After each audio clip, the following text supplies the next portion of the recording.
What's up, people? So I just saw In the Heart of the Sea last night, the new movie that's about the true story that inspired Moby Dick. And if you guys don't know what Moby Dick is, where have you been? Do you even know how much this book has influenced American literature today? I actually, I'm actually reading the book right now, and it's actually outstanding. But is the true story that inspired the classic book as any good? Well, I'll get to that in a second. So this movie is directed by Ron Howard, who was a phenomenal director, who also directed A Beautiful Mind, Apollo 13, but he has made some crap in his life. Cat in the Hat. Excuse me, I accidentally uh, coughed while saying cat in the hat. But but anyway, so In the Heart of the Sea is about a captain who's played by Chris Hemsworth. He gets his own crew to go hunt for whales for this stuff, and what else happened? Oh yes, but while doing that, they get caught up with whales, and their boat gets smashed by this huge one, and they all get screwed.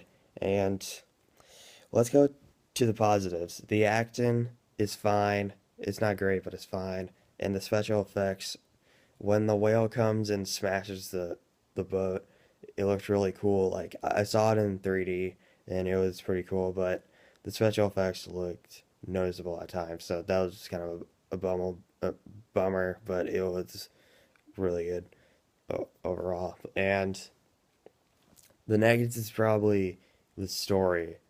The story is hokey. Like it's kind of a repeated story. Like I understand that's based on a true story, but the way they're saying the story, like telling it, I mean, it's kind of hokey and kind of familiar. And speaking of familiar, the premise is 100% familiar. It's similar to Life of Pi because In the Heart of the Sea is mostly a shipwrecked movie, and so is Life of Pi, and it's the basically the same premise. But the one movie, but the one flaw that I had the most with it, the one that frustrated me the most was there was no character development. Like, like the one character that gets development was Chris Hemsworth character, and that's it. None of them get development except Chris Hemsworth. And speaking of Chris Hemsworth, he wasn't made likable in this movie. Ron Howard, dude, if you're watching this video, why on earth did you make Thor not likable? Oh my gosh. How do you have the guts to make one of the greatest actors to play one of the best superheroes of all time not likable? How do you not have the guts to do that? Okay, rant over. So yeah, this is gonna be kind of a short review because I just got up. It's 7 a.m. where I live, which is Ohio, and yeah. Okay, so here's the final verdict. In the Heart of the Sea has good acting and cool special effects, but noticeable green screen sometimes, and unfortunately it suffers from no character development, a hokey story, and a familiar premise, and has weird pacing.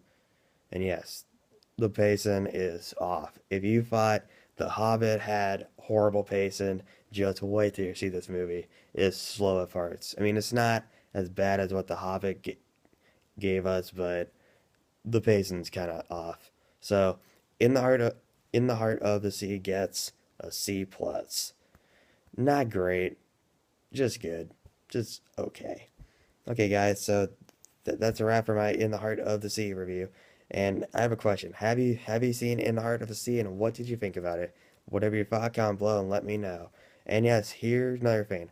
I'm going to review all 6 Star Wars movies starting today, and we'll end on Thursday. So I'm going to start today with The Phantom Menace. I'm going to review that later tonight. So keep on a lookout for that. Okay, guys. See you later. Bye.